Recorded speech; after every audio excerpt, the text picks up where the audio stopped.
Hi, welcome everyone. മറ്റൊരു വീഡിയോയിലേക്ക് സ്വാഗതം. ഈ ഒരു വീഡിയോയിൽ നമ്മൾ പറയാൻ പോകുന്ന കാര്യം എന്താണെന്ന് വെച്ചാൽ, ഒരുപാട് പേർക്ക്, പ്രത്യേകിച്ച് തുടക്കക്കാർക്ക് പണി കിട്ടുന്ന ഒരു കാര്യം. അവർ ഈ ആദ്യം കയറി ടെക്നിക്കൽ അനാലിസിസ് കാര്യങ്ങളെല്ലാം വരച്ചു നോക്കും, പഠിക്കാൻ നോക്കും.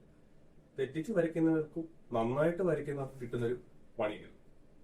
അത് ചിലപ്പോൾ നിങ്ങൾക്കും കിട്ടുന്നുണ്ടായിരിക്കും. ഉണ്ടെന്നുണ്ടെങ്കിൽ തിരുത്തുക, അതിനുവേണ്ടി ഈ വീഡിയോ ഫുള്ള് കാണുക. ഓക്കെ, അപ്പം അതെന്താന്ന് വെച്ചാൽ ഫേക്ക് ബ്രേക്ക് ഔട്ടുകൾ. അതൊരു ചതിക്കുഴി. ആ ഫേക്ക് ബ്രേക്ക് ഔട്ട് എന്ന് പറയുമ്പോഴത്തേക്ക് ഒന്ന് ആലോചിച്ച് നോക്കി.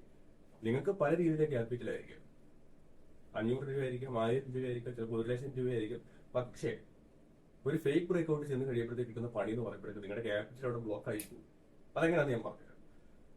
നമ്മൾ ഒരു ബ്രേക്ക് ഔട്ട് ആണെന്ന് കരുതിയിട്ട് നമ്മൾ ഒരു ഷെയർ ചാടി കയറി മേടിക്കും. പക്ഷെ അത് താഴോട്ട് പോകും. ആ ഒരു ലൈന് താഴോട്ട് പോയി കഴിഞ്ഞാൽ പ്രശ്നം എന്ന് പറയുമ്പോഴത്തേക്ക് പിന്നെ എന്ത് പറ്റും? ഒന്നിക്ക് താഴോട്ട് പോകും, അല്ല റെസിസ്റ്റൻസിന് അവിടെ കിടന്ന് കൺസോൾട്ടേറ്റ് ആയിട്ട് ഇങ്ങനെ നിൽക്കാം കുറെ നാൾ. എത്ര നാൾ നിൽക്കും അറിയത്തില്ല. അപ്പൊ എന്ത് ചെയ്യാൻ പറ്റും ഇതിനെതിരായിട്ട്? ബ്രേക്ക് ഔട്ട് എന്ന് പറയുന്ന സംഭവം മുകളിലോട്ടേ പോകത്തുള്ളൂ. അതിനനുസരിച്ച് കൺസോൾട്ടേഷൻ എടുത്താൽ താഴോട്ട് പോകത്തില്ല, ഒരു ലിമിറ്റിനപ്പുറത്തേക്ക്. ഫേക്ക് ബ്രേക്ക് ഔട്ടുകളാണ് എപ്പോഴും മണ്ടക്കോട്ട് പോയിട്ട് നമ്മളെ പറ്റിച്ചിട്ട് താഴോട്ട് പോകും. അതായത് ഐഫോൺ വരെ ക്ലോൺ ഇറങ്ങും. വലിയൊരു ബ്രാൻഡാണ് ആപ്പിളിന്റെ ഐഫോൺ. പക്ഷേ പ്രശ്നം എന്ന് പറയുമ്പോഴത്തേക്ക് ഫേക്ക് ആയിട്ടുള്ള ക്ലോൺ ഐഫോൺ ഒരുപാട് ഇറങ്ങും. നമ്മൾ ഈ ആപ്പിൾ സ്റ്റോറിന് പകരം പിന്നെ കാണുന്ന പ്ലേ സ്റ്റോർ വരും. ഏതാ ഐഫോൺ വരെ ഫേക്ക് ഇറക്കാൻ പറ്റും. അതുകൊണ്ട് അതേപോലെയൊക്കെ തന്നെ. അപ്പോഴാണ് ഒരു വരക്കകത്ത് പണി കിട്ടാതിരിക്കുന്നത്. അപ്പൊ നമ്മൾ അതിനെതിരായിട്ട് എന്ത് ചെയ്യാൻ പറ്റും? ഫേക്ക് ബ്രേക്ക് ഔട്ട് നമ്മുടെ ക്യാപിറ്റൽ ബ്ലോക്ക് ആകരുതല്ലോ. 100% രക്ഷപ്പെടാനുള്ള സ്ട്രാറ്റജി ഉണ്ട് എന്ന് പറഞ്ഞൊരു വീഡിയോ കാണുവാണെന്നുണ്ടെങ്കിൽ നമ്പാതെ അങ്ങനത്തെ സംഭവം ഇല്ല. കാരണം ഷെയർ മാർക്കറ്റിൽ 100% സക്സസ്ഫുൾ ആയിട്ടൊരു സ്ട്രാറ്റജി ഇല്ല. അതായത് അങ്ങനെ ഉണ്ടെന്നുണ്ടെങ്കിൽ അതൊരു തള്ളു മാത്രം. നമുക്ക് ചില കാര്യങ്ങൾ നമുക്ക് ശ്രദ്ധിക്കാൻ പറ്റും. ആ കാര്യങ്ങളാണ് നമ്മുടെ ഫാമിലിക്ക് വേണ്ടിയിട്ട് പറയാൻ പോകുന്ന കാര്യം. ഒന്ന്, നമ്മൾ ചാർട്ട് സെലക്ട് ചെയ്യുമ്പോഴത്തേക്ക് ഓവറോൾ അപ് ട്രെൻഡ് ഉള്ള ഒരു ചാർട്ട് സെലക്ട് ചെയ്യും. മനസ്സിലായോ? അതെങ്ങനെ സെലക്ട് ചെയ്യാൻ പറ്റും? അത്രേ ഉള്ളൂ. നിങ്ങളൊരു ചാർട്ട്, ഉദാഹരണം പറയാൻ നേരത്ത് ഒരു ആയിക്കോട്ടെ, ഒരു വിപ്രോയുടെ ചാർട്ട് ആയിക്കോട്ടെ സെലക്ട് ചെയ്യുന്നു. എന്നിട്ട് വിപ്രോയുടെ ചാർട്ട് നമ്മൾ ട്രേഡിംഗ് വ്യൂവിലോ വല്ലതും എടുത്തിട്ട്, ട്രേഡിംഗ് വ്യൂ ആയിരിക്കും ഒന്നുകൂടെ വരയ്ക്കാൻ നല്ലത്, എടുത്തിട്ട് ഒരു വീക്കിലിയോ മന്ത്ലിയോ ടൈം ഫ്രെയിം എടുക്കുക. എന്നിട്ട് അത് ചെറുതാക്കി നോക്കുമ്പോഴേക്ക് നമുക്ക് കാണാൻ പറ്റും ഒരു അപ് ട്രെൻഡ് ആണോ, അല്ലെങ്കിൽ ഒരു ഹൊറിസോണ്ടൽ ആയിട്ട് ഒരു കൺസോൾട്ടേഷൻ ആണോ, ഡൗൺ ട്രെൻഡ് ആണോ എന്നുള്ള കാര്യം. ഈ ഹൊറിസോണ്ടൽ ആയിട്ടുള്ള ഒരു ചാനൽ ആണെങ്കിലും കുഴപ്പമില്ല, അപ് ട്രെൻഡ് ആണെങ്കിൽ നല്ല കാര്യം. പക്ഷെ ഡൗൺ ട്രെൻഡ് ആണെന്നുണ്ടെങ്കിൽ എൻട്രി എടുക്കാതിരിക്കും. അപ്പം അപ് ട്രെൻഡിലുള്ള നല്ല ഓവറോൾ അപ് ട്രെൻഡ് ഉള്ള ഒരു ചാർട്ട് എടുക്കുന്നതായിരിക്കും ഏറ്റവും ബെറ്റർ. അതാണ് ഫസ്റ്റ് പോയിന്റ്. കാരണം പിന്നെ നമുക്ക് മുകളിലോട്ട് നല്ല ഹെൽത്തി ആയിട്ട് മൂവ്മെന്റ് കിട്ടുമെന്ന് നമുക്ക് പ്രതീക്ഷിക്കാമല്ലോ. ചെറിയ രീതിയിൽ താഴെ പോയെന്ന് കരുതിയാൽ ഓക്കെ. അപ്പൊ ഫേക്ക് ബ്രേക്ക് ഔട്ടിനെ നമുക്ക് എങ്ങനെ കണ്ടെത്താൻ പറ്റും? അതിനുള്ള ചെറിയ വഴികളാണ് പറയുന്നത്. ഒന്ന്, ബ്രേക്ക് ഔട്ട് നടക്കാൻ നേരത്ത് അതെങ്ങനെയായിരിക്കാം? ഒരു ട്രയാങ്കിൾ ബ്രേക്ക് ഔട്ട് ആയിരിക്കാം, ജസ്റ്റ് ഒരു ട്രെൻഡ് ലൈൻ ആയിരിക്കാം, ചാനൽ പാറ്റേൺ ആയിരിക്കാം, എന്ത് ബ്രേക്ക് ഔട്ട് ആയിക്കോട്ടെ. ബ്രേക്ക് ഔട്ട് നടക്കുന്ന ഒരു ക്യാൻഡിലിന് നല്ലൊരു വോളിയം, ഹ്യൂജ് വോളിയം, നല്ലൊരു വോളിയം വേണം. അപ്പം എടുത്തോളാണ് ഒരുപാട് പേര് പറയുന്നത്. പക്ഷെ നമ്മൾ അങ്ങനെ ചെയ്യാൻ പാടില്ല. നമുക്ക് ഒന്നുകൂടി ഒരു കൺഫർമേഷൻ വേണം. അതെന്താണ് ആ ഒരു കൺഫർമേഷൻ? റീടെസ്റ്റ്.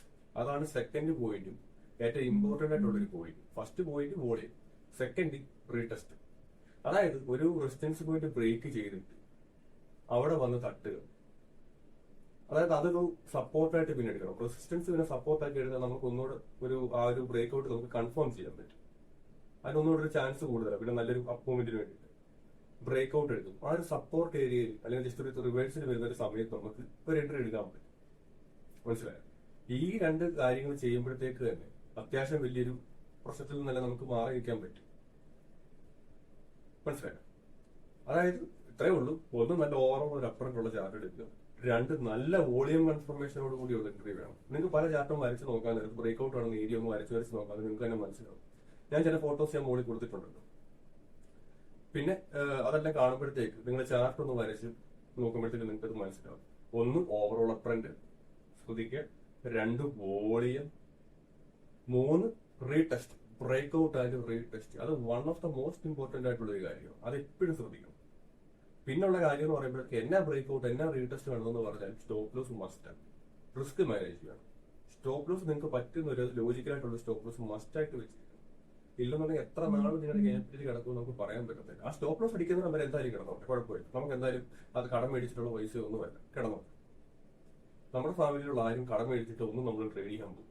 നമ്മുടെ ഉള്ള പൈസ, നമ്മുടെ ഒരു ചെറിയ എമൗണ്ട് ആണെങ്കിൽ ചെറിയൊരു എമൗണ്ട് നമ്മൾ ചെയ്ത് പഠിക്കുന്നു. പിന്നെ നമ്മുടെ അതിനനുസരിച്ച് നമുക്ക് കൂട്ടാൻ മനസ്സിലായോ? അപ്പൊ ആ ഒരു എമൗണ്ട് സ്റ്റോപ്പ് ലോസ് വെക്കുക. മനസ്സിലായോ? സ്റ്റോപ്പ് ലോസ് എന്തായാലും വെക്കുക. ഫേക്ക് അഥവാ ഒരു ബൈ ചാൻസ് ഒരു പണി കിട്ടിയെന്ന് പറഞ്ഞാൽ നമുക്ക് വലിയ തലപോകാതെ നമുക്ക് ഊരാൻ പറ്റും. അതാണ് സ്റ്റോപ്പ് ലോസിന്റെ ഗുണം. റിസ്ക് എപ്പോഴും നമ്മൾ മാനേജ് ചെയ്യണം. അപ്പൊ ഇത്രയൊക്കെ ഉള്ളൂ. ഒന്നുകൂടെ ആലോചിച്ച് നോക്കി. ഒന്ന് ബ്രേക്ക് ഔട്ട് നടക്കുന്നത് നല്ലൊരു വോളിയത്തോടു കൂടി ആയിരിക്കണം. 2 ബ്രേക്ക് ഔട്ട് ആൻഡ് റീടെസ്റ്റ് വേണം. ഇതെല്ലാം നടക്കുന്ന ഒരു ഓവർ റെപ്രണ്ടുള്ള ചാർട്ടാണെന്നുണ്ടെങ്കിൽ അടിപൊളി. അപ്പൊ ഇന്നത്തെ വീഡിയോയിൽ ഇത്രയൊക്കെ കാര്യങ്ങൾ പറയാനുള്ളൂ. ഇനി ഒരുപാട് കണ്ടന്റ്സ്, പുതിയ കണ്ടന്റ്സുമായിട്ട് വരും.